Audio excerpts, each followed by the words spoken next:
Al inicio del siglo XX, los procesadores empezaron, o más bien los que diseñan procesadores, comenzaron a notar que la cantidad de transistores que podían poner dentro de un procesador llegaba a su límite físico. Empezaban a observar comportamientos que antes no tenían en los procesadores y tuvieron que cambiar la forma de diseñar los procesadores. Empezaron a aparecer entonces estos elementos llamados multicore, sistemas que tenían en un solo procesador varias unidades de procesamiento conocidas como core. Eh, Sin embargo, estos core necesitaban ser expuestos de una manera sencilla para que los usuarios o los desarrolladores pudieran utilizar estos núcleos. En particular, el sistema operativo, digamos, define unos mecanismos llamados de threads, estos que están acá, esta palabra thread, donde lo que se logra es colocar en un solo hilo o en un solo thread una serie de instrucciones que se ejecutarán sobre un núcleo. Digamos que ese es el nacimiento de un real paralelismo en las infraestructuras de cómputo personales o en equipos de escritorio o en laptops, es decir, computadores personales, entre otros. Hoy en día incluso encontramos sistemas de múltiples núcleos en nuestros celulares. Sin embargo, para poder explotar esos cores que están en nuestros procesadores es necesario programar con hilos. Y eso es a lo que se conoce como multithreading, es decir, nuestras aplicaciones deberían tener la posibilidad de ejecutar varios hilos a la vez.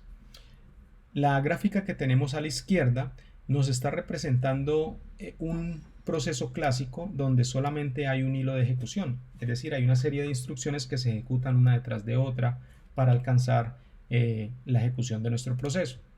Sin embargo, y si queremos explotar la capacidad de las nuevas arquitecturas de computadores, tenemos que repensarnos el diseño de nuestras aplicaciones. Y en ese orden de idea, tenemos que dividir la ejecución de nuestras aplicaciones en varias unidades de procesamiento que los vamos a llamar hilos, y cada hilo entonces se va a poder ejecutar dentro de un núcleo que está dentro de un procesador. Digamos que gracias a esta aproximación, gracias a la aproximación de los hilos, es que podemos explotar la capacidad de cómputo de estos nuevos procesadores basados en múltiples núcleos. Otro avance, particularmente en hardware, es el que pudiéramos colocar varios procesadores dentro de una misma placa madre. Generalmente dentro de las motherboards o placas madres solamente existía un procesador. Se hicieron nuevos diseños de boards que permitían colocar varios procesadores al interior de ella, pero se necesitaba del sistema operativo los mecanismos que permitieran orquestar la ejecución de tareas en estos varios procesadores. Entonces, a este tipo de arquitecturas que tenía varios procesadores, donde ningún procesador era más importante que otro, sino que todos los procesadores eran iguales, tenían la misma capacidad de procesar las mismas tareas, se le conoció como Symmetric Multiprocessor System. Y este tipo de sistema requería de un nuevo sistema operativo, un nuevo gestor de recursos que permitiera explotar la capacidad de estas arquitecturas llamadas SMP. Entonces tenemos, gracias a estas nuevas arquitecturas, sistemas operativos que eran capaces de orquestar la ejecución de varios procesadores en un solo sistema.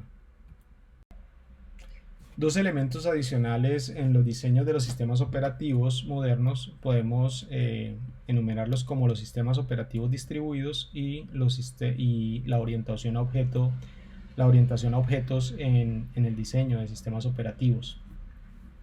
Dicho esto, los sistemas operativos distribuidos se encargan porque tienen la posibilidad de orquestar la ejecución de computadores que no comparten absolutamente nada, es decir, son entidades totalmente independientes. Tengo un computador con su propia RAM, su propio disco duro, su propia CPU, y que lo puedo conectar a través de la red con otro computador que tiene su propia RAM, que tiene su propio disco duro, que tiene su propia CPU.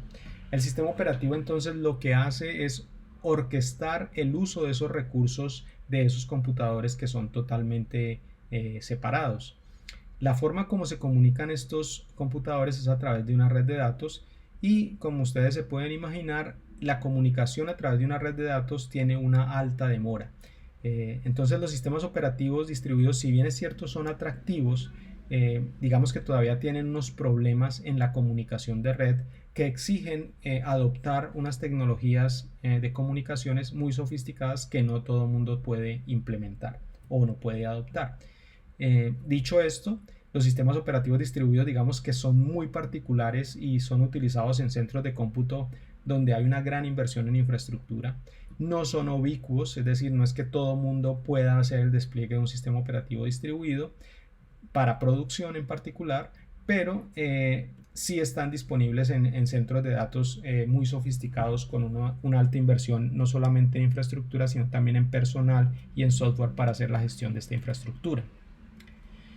La orientación a objetos que mencionamos hace un momento, digamos que es un enfoque muy atractivo porque te permite pensarte el diseño de tus aplicaciones como si fueran objetos. Y la forma como se comunican los objetos es a través de mensajes. Los mensajes los podemos entender como la ejecución de los métodos que están definidos dentro de un objeto. Ahora, lo que nosotros conocemos es que muchas veces estos compiladores orientados a objetos, cuando generan una aplicación, primero que todo, esa aplicación no necesariamente es tan eficiente como el código generado por un compilador en C, por ejemplo. Y el otro problema es que puede suceder que el binario generado por un compilador orientado a objetos sea de mayor tamaño que un binario generado por un compilador de C. ¿Esto en qué redunda? Pues que hay una mayor cantidad de recursos que se requieren para poder correr un sistema operativo orientado a objetos. Si bien es cierto entonces que en la orientación a objetos me da la posibilidad de pensarme unos sistemas mejor estructurados, digamos que a la hora de la eficiencia probablemente no son la mejor respuesta a la hora de crear sistemas operativos.